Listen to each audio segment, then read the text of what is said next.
אנחנו עם ההרצאה השנייה של דוקטור און ברק. במקום בו שורפים ספרים, בסוף יפרחו רעיונות. על המפגש בין היסטוריה מטריאלית ואינטלקטואלית. דוקטור און ברק הוא מרצה בכיר במחלקה להיסטוריה של המזרח התיכון באוניברסיטה כאן. מתמחה בהיסטוריה חברתית ותרבותית של מדע וטכנולוגיה. ספרו האחרון הוקדש לזמן וטכנולוגיה במצרים בסוף המאה ה-19 בתחילת המאה ה-20. מחקרו הנוכחי עוסק בפחם, בהסדרים החברתיים, כלכליים, טכנופוליטיים ותיאולוגיים שהונעו על ידו בעת החדשה. בבקשה, דוקטור און ברק.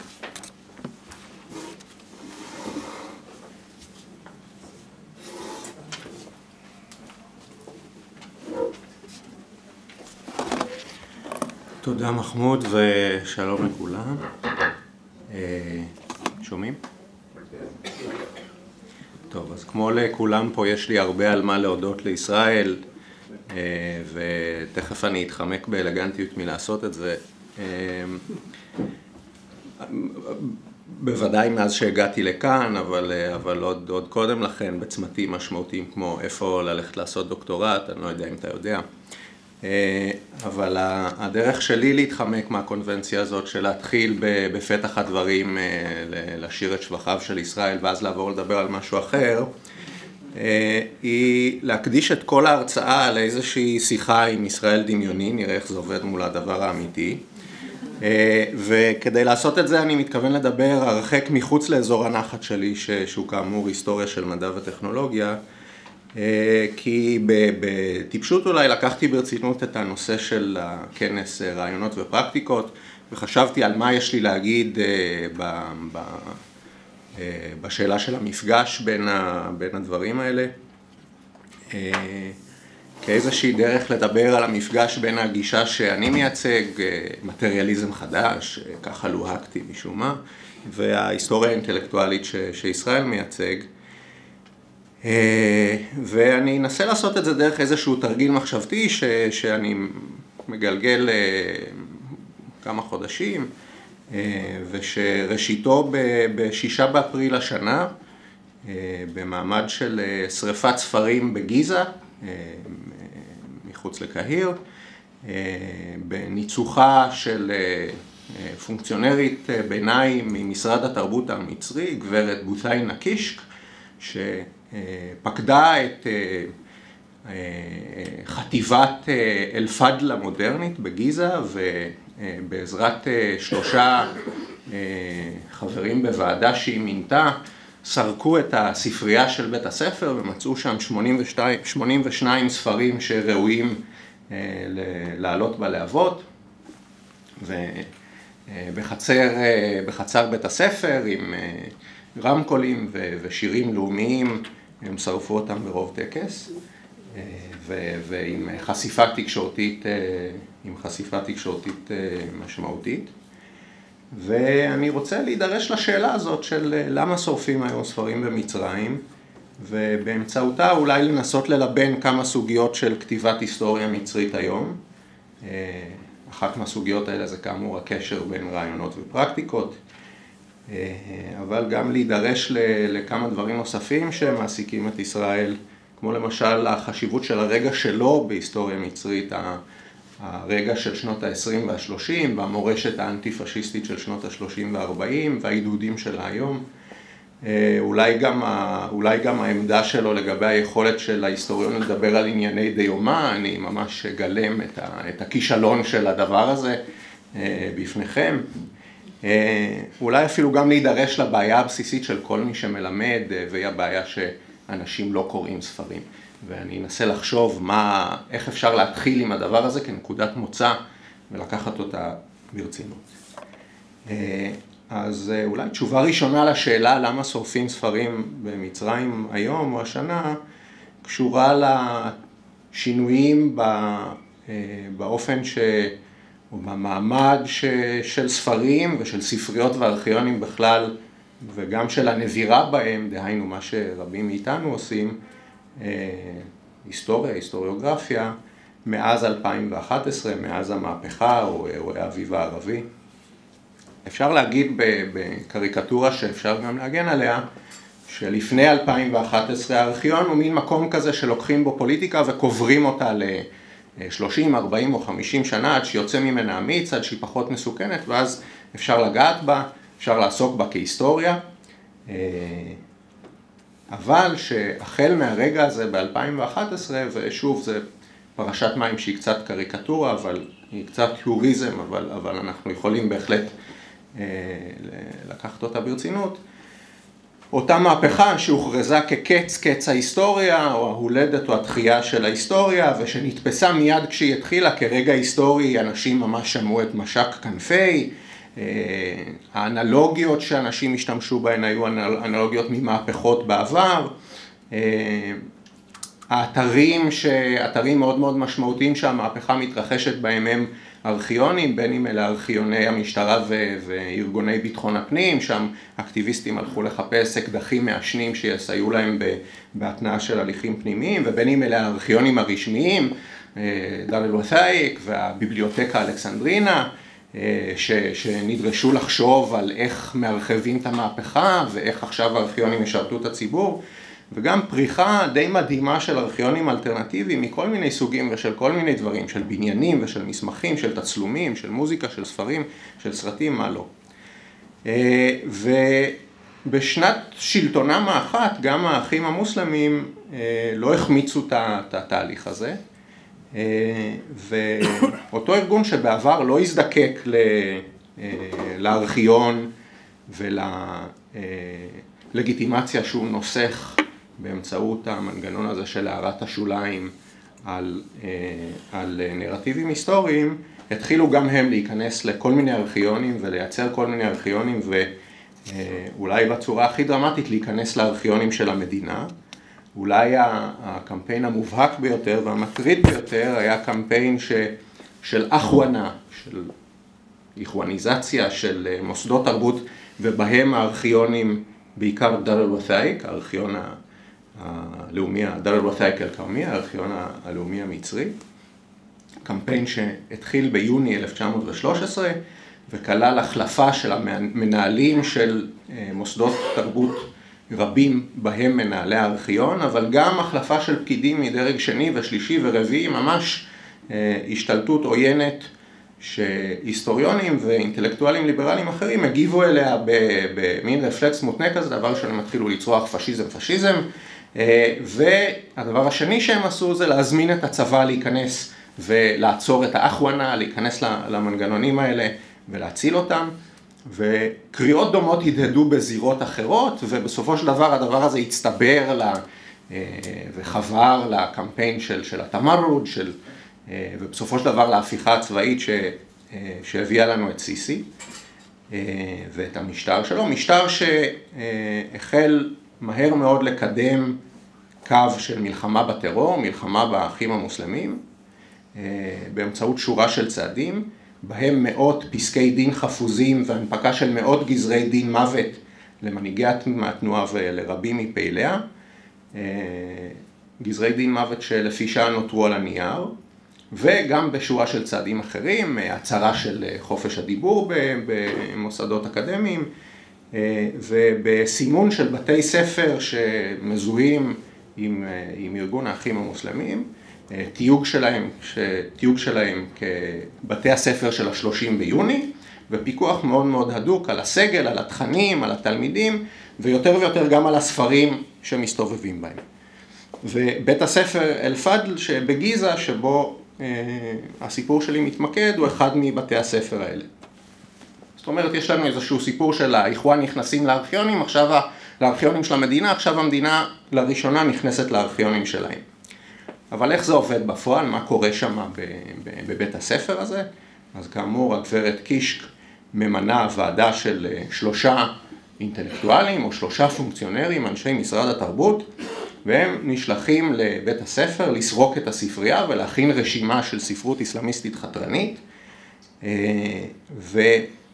והרשימות האלה מסתובבות ואפשר לקרוא אותן, והן מקיפות, בסופו של דבר נבחרו 82 ספרים, וה-82 ספרים האלה הם כל מיני ספרים, ספרים על פסיכולוגיה וספרים על מלחמה בסמים וסתם ספרים זרים. למעשה נראה שהאתגר היה למצוא מספיק ספרים כדי להקים ערימה מספיק גדולה בשביל שיהיה מה לשרוף ושזה יחזיק אש בשביל איזשהו סגמנט בתקשורת. ושהכלל המארגן, או הכלל המארגן החשוב של הברירה, היה המילה איסלאם בטייטל, בכותרת של הספר. הטרויקה, הצוות, לא ממש קרא את הספרים, אלא הוא סרק וחיפש טקסטים שכתוב בהם איסלאם, וההנחה הייתה שאלו טקסטים איסלאמיסטיים. במובן הזה פעל כאן העיקרון של הוגה שאני מאוד מסמפת, פייר ביה, שכתב ספר How to talk about books you haven't read, וזה ספר שאני ממליץ מתחת לכל יצרן לקרוא אותו from cover to cover. הטענה שלו היא שרוב האנשים, היחס שלהם לרוב הספרים שהם נתקלים בהם הוא יחס של אי קריאה. אנחנו לא קוראים את רוב הספרים שאנחנו פוגשים, וגם כשאנחנו כן קוראים אותם, אז צריך להתחיל לחשוב מה זה אומר. אם קראנו חלק ולא את השאר, אז האם זו קריאה? אם שמענו על זה בשיעור, האם זו קריאה? אם קראנו ושכחנו, אם ראינו את הסרט? והוא בונה טיפולוגיה די מדהימה של non-reading, של אי קריאה, וחושב בצורה מאוד מאוד רצינית על מה אנשים עושים עם ספרים, ועל מה הם השימושים של ספרים עבור אנשים שלא מתחילים מנקודת המוצא של קריאה. כי בואו נודה, רוב האנשים, שוב אני עושה איזה פרפרזה על בעיה, לא משתמשים בספרים כדי לקרוא אותם. ואם אנחנו לוקחים את ההנחה הזאת ברצינות, אז עבורנו כהיסטוריונים, אני חושב שגם עבור הקהל הקדוש שיושב פה ומגדיר את עצמו כהיסטוריונים אינטלקטואליים, יש לזה משמעויות מרחיקות לכת. ואחת מהמשמעויות האלה מתחדדת באותו רגע בחצר שם בבית הספר, כי יתרה מזלם של השורפים, ואחד הספרים שהם בחרו, וזה הספר שכיוון שהיה שם הרבה כיסוי תקשורתי, אז כל העיתונים ותוכניות הטלוויזיה נתפסו אליו, היה אל-איסלאם ואוסול אל-חוכם של עלי עבד אל-רזק, ספר מ-1925, הוא אמנם מציית לכלל המארגן, יש לו את המילה איסלאם בכותרת, אבל לרבים מכם הוא בוודאי מוכר יותר, דווקא כאחד הטקסטים המכוננים של החילוניות האסלאמית, הקריאה המובהקת של הפרדה של דת ומדינה, ושוב תסלחו לי על הוולגריזציה של ההגדרה שלו.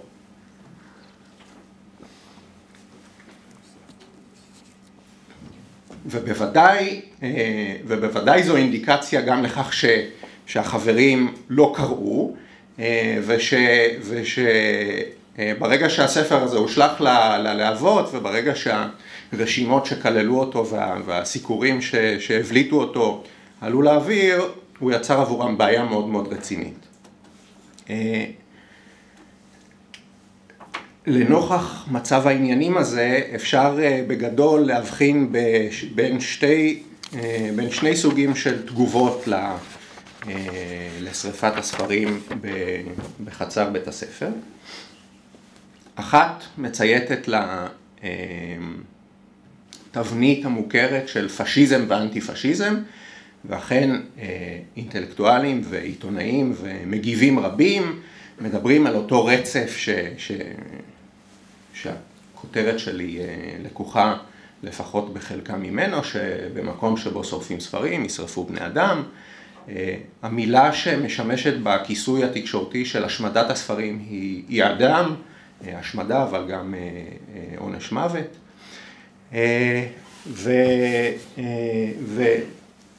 והקשר הזה בין הרצף הזה, בין שריפה של ספרים ושריפה של בני אדם, הוא קשר שכמובן קודם בהרבה למאה ה-20, הוא מתחיל עוד בתקופה שספרים נכתבו על אורות של בעלי חיים, ושהשריפה שלהם התקשרה לאקטים ריטואליים של הקרבה, אבל כמובן שהקשר האיקוני בין ג'נוסייד לבין ביבליוסייד או לייבריסייד נקשר והודק במאה ה-20, וכמובן שההוגה המוכר ביותר שמזוהה איתו הוא היינריך היינה, שבמחזה מ-1821, אל-מנסור, הוא שם בפיו של פרוטגוניסט מוסלמי, לנוכח המעמד של שריפה של 5,000 תופסי קוראן באנדלוסיה, במהלך הרקונקיסטה, את הדברים המפורסמים, זהו רק ספתח, במקום שבו שורפים ספרים ישרפו גם בני אדם. היינה אגב מתייחס רותם את השריפה המדיאבלית הזאת של טקסטים אסלאמיים, כדי לדבר על שריפת ספרים יותר קרובה בזמן וגם יותר קרובה לליבו, שמתרחש ב-1817 בוורטבורג. סטודנטים גרמנים, לאומנים, אולי אפילו אנטישמים, שורפים שם ספרים והם בעצמם מחיים את השריפה של הפייפל בול.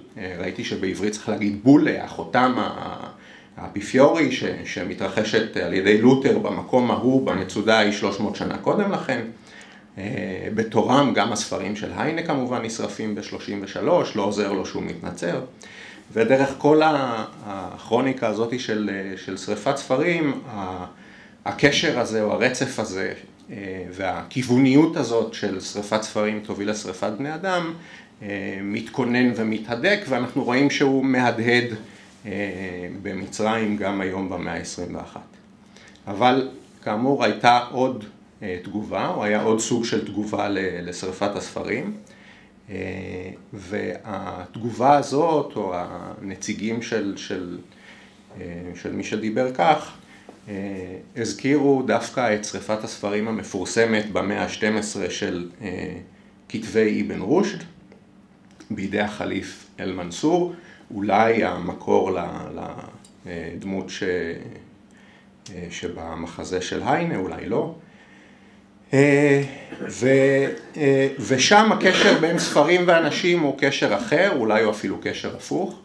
למעשה, היסטוריונים של המאה ה-12, של קורדובה, אומרים לנו שהרגע של שריפת הספרים שם היה תיאטרון פוליטי שדווקא מאפשר לחליף ליצור קואליציה של תושבי קורדובה נגד קואליציה נוצרית מאוד מאוד חזקה, אפילו מצליח להציל את חייו של אבן רושד על ידי שריפת הספרים שלו. והרבה אנשים במצרים מכירים את הסיפור הזה, הם מכירים אותו כהיסטוריה, הם מכירים אותו כמורשת, הם מכירים אותו גם כתרבות פופולרית. למשל, הסרט המפורסם מ-1996 של מסיר, גורל, דסטיני של יוסף שאהין, עוסק באופן אינטנסיבי ברגע הזה של שריפת הספרים, בכלל איזושהי מין ביוגרפיה של אבן רושד,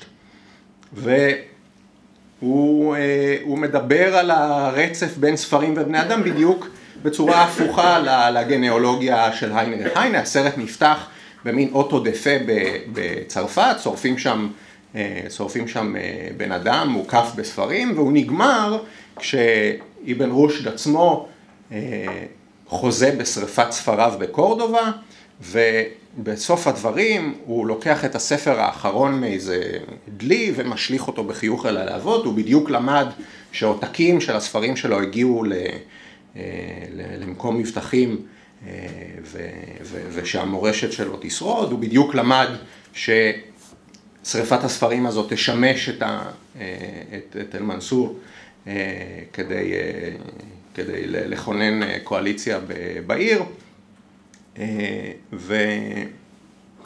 וכאמור הקשר פה בין ספרים ואנשים הוא קשר הפוך. דרך אגב, נור שריף שמשחק שחקן מפורסם שנפטר השנה ושמשחק את אבן רושד בסרט הזה, הוא ליהוק מושלם לתפקיד.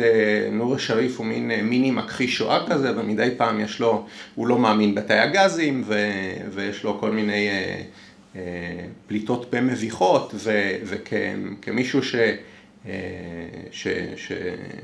שמייצג את ההיפוך של המורשת ההיינריך היינאית, הוא דוגמה מאוד מוצלחת. דרך אגב, מקום נוסף שהמורשת האבן רושדית הזאת, שהדוגמה האבן רושדית הזאת של התפיסה הזאת של שריפת ספרים חיה וקיימת, היא בדיוק בחיבור שעושים חוקרים כשהם מחברים את המורשת הזאת ואת המחשבה שלו למורשת ולמחשבה של עלי עבד אל-רזק. ההוגים, הרציונליים, החילוניים, האסלאמיים הראשונים, אלו שמקדמים הפרדה של דת ומדינה. ואגב, עלי עבד אל-רזק נקשר לסב הרוחני הזה, לאבן רושד הזה, אני חושב, לא כמחבר הספר אל-אסלאם ואוסול אל-חוק, אלא כמי שהספר אל-אסלאם ואוסול אל-חוק, שהיה בעצמו במוקד של שערוריה וצנזורה ומניעה, זאת אומרת, בדיוק הצנזורה והמניעה של הספר היא מה שקישרה אותו לאבן רושד לפני התכנים שלו, כן? קודם עוצרים את הספר, ואז אפשר לחשוב ולדבר ולגרום לתכנים שלו לטייל. בשני סוגי הקריאה הזאת, בשתי המסורות האלו, אנחנו בעליל מבינים שהמעמד בחצר שם בגיזה, בבית הספר, הוא סוג של תיאטרון פוליטי, ואם זה הדבר, אז אנחנו יכולים לעבור ולשאול את עצמנו, מהם המסרים שהשריפה הזאת, ששריפת הספרים משדרת.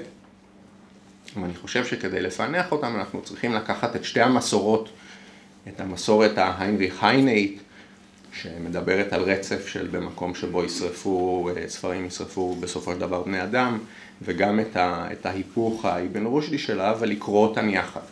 כי במובן מסוים, בוודאי בתוך קמפיין של אותם גזרי דין מוות, הסצנה הזאת בבית הספר משמשת בידי המשטר כדי להרחיב את הרפרטואר של הצעדים הנישתיים או המטילי מורא, היא בדיוק שורפים ספרים כדי לא להידרש להוציא להורג אנשים.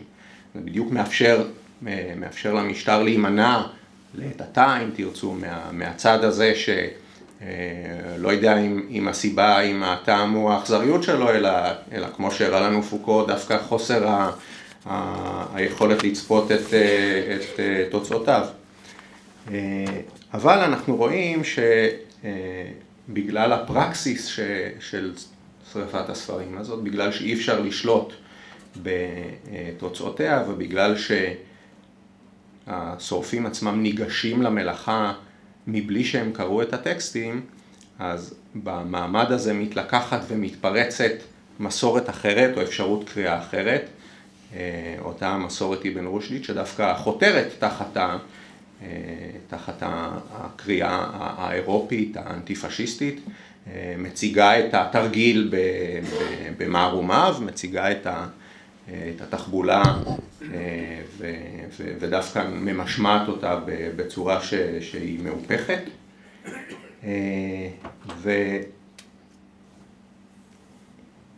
ואני חושב שמין גישה כזאת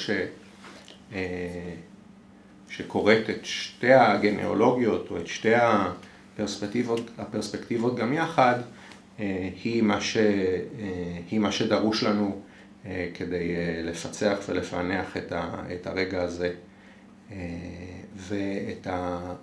ואת האופן שבו היסטוריה והיסטוריוגרפיה ועבודה ארכיונית הפכו לפוליטיים היום. אנחנו כבר לא מדברים על מחלוקות מנומסות, על הנצחה ועל זיכרון, אנחנו מדברים ממש על מאבקים פיזיים לחלוטין של עריכת רשימות והגנה על ספרים והשלכה שלהם לאש. ויש נזילה בין המטריאליות של הספרים והתכנים שצפונים בהם. אז אם לנסות לסכם ולחלץ כמה תובנות מהסיפור הזה, מהמקרה הזה. אחת מהן היא שאפשר אולי לקרוא את הטיעון שלי לתוך רצף דומה לזה שאורית הציגה אתמול כשהיא בצורה כל כך מופתית קראה את ישראל גרשוני המוקדם ואז הבשל. כלומר לתוך איזושהי דיאלקטיקה של נאורות. ולמעשה אני למדתי מפיו של ישראל שגם היסטוריה אינטלקטואלית עברה כל מיני מפנים, אז היסטוריה אינטלקטואלית בעצמה עברה מפנה חברתי, ומהרגע הזה צריך לבדוק מהם החוגים ומה הריספשן, ואז היא עברה מפנה תרבותי.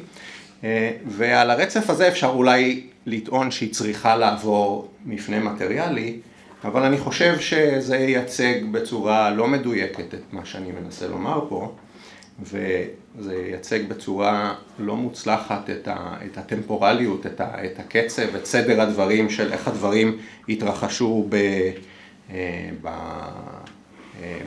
בעלילה הנוכחית, כי במקרה שלפנינו, דבר ראשון, לא קוראים ובוררים ספרים לפי איזשהו עיקרון מארגן, כמו ההימצאות של המילה אסלאם בכותרת שלהם, ושורפים אותם, ורק כתוצאה מהשריפה הזאת משתחררים מתוכם כל מיני מסרים, כל מיני תכנים, כל מיני עלי עבדרזקים קופצים, ומציפים אפשרויות קריאה ומסרים שהם בעצמם חווים את כוחם ואת העובדה שאנחנו מכירים אותם היום לצנזורות קודמות, למקרי עבר של שריפת ספרים. וכל הדברים האלה שעולים, כולל השאלה מה עושה הספר הזה בספרייה של בית ספר שמזוהה עם האחים המוסלמים, והפוטנציאלים השונים של השאלות האלו מציפים את עצמם כתוצאה מהשריפה ולא לפניה. כלומר, אני חושב שצריך להבין את ההשמדה של הספרים לא רק כחלק מהקבלה, מהריספשן, מהסירקולציה של הרעיונות שמקודמים בהם, אלא דווקא כאקטיבציה, ככתוב, כהפעלה של רעיונות מסוימים. אולי בימים העליזים שלנו, של ההתכתשות בין אם תרצו ושוברים שתיקה, הדבר הזה די ברור, שדווקא מתוך ההתנגשות פתאום רעיונות מסוימים מקבלים תהודה, שאולי הם לא היו מקבלים לפניה. ואני חושב שהקריאה הזאת מובילה אותנו לתובנה נוספת, או למערך של תובנות נוספות. בוודאי יש מסורת ושיח אנטי-פשיסטים ערים ומודעים במצרים, ובוודאי הם מאורגנים בשנות ה-30. אני חושב שאותו שיח שישראל מחלץ וחושף את שורשיו, חי ובועט, וקיים גם היום וגם במקרה הזה וגם בתגובות של אנשים לרגע הזה בחצר בית הספר. כמובן שאין עשן בלי אש, ויש גם פשיזם או תנועות בעלות מאפיינים פשיסטיים, אם להתעלות באילן הגבוה של בית המשפט נגד אם תרצו. מה שמפתיע אבל, ואני חושב שמה שצריך לגרום לנו לחשוב היטב, הוא האופן שבו הם חלק מאג'נדה ליברלית. או האופן שבו המשטר משתמש בהנחות האלו של קודם ספרים ואחר כך בני אדם, כדי להטיל טרור בתוך המלחמה בטרור. יש לנו פה שתי מסורות או שתי קריאות שמדלגות ומתכתבות עם המורשת האירופאית וגם עם המורשת הלא אירופאית שלהן, והן מסתכסכות בצורות בלתי צפויות. ואני חושב שיש לנו פה שוב אינדיקציה לגבי השדה הנוכחי שלנו, שבו שמאל וימין, היסטוריה מטריאלית ואינטלקטואלית, נטרפות ומתארגנות מחדש בכל מיני אופנים. אתם יודעים, הימין הישראלי קורא פוקו ודלז, הימין ההודי קורא גרמשי, מאוד מאוד קשה למתוח קו בין פילוסופיה לאג'נדה פוליטית. סארטר של יואב הוא אתמול היה מין דוגמה כזאת. ואולי במין שדה משונה כזה, אז אפילו הטיעון הפשיסטי במקורו, בואו נודה על האמת שהאלימות היא המיילדת של ההיסטוריה, משרת אג'נדה ליברלית. תודה.